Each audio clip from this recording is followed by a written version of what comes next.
আগাছার পাঠশালার আজকের পর্বে আমরা জানব ছোট সেমা ঘাস সম্পর্কে।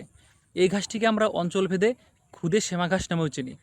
আমার হাতে এখন যে ঘাসটি দেখতে পাচ্ছেন এটি ছোট সেমা ঘাস।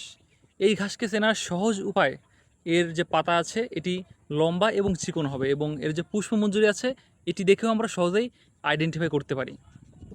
এই ছোট সেমা ঘাসের ইংরেজি নাম জাঙ্গল রাইস এবং এর বৈজ্ঞানিক নাম ইকাইনোকোলা কোলোনা। এই ঘাসটি সাধারণত খরিফ মৌসুমে বেশি হয়ে থাকে এবং উঁচু জমিতে যেখানে পানি কম আছে সেখানে এটির প্রাদুর্ভাব বেশি দেখা যায়। এই উইডটি আমন ধান, বোরো ধান এবং পাটের জমিতে বেশি পরিলক্ষিত হয়।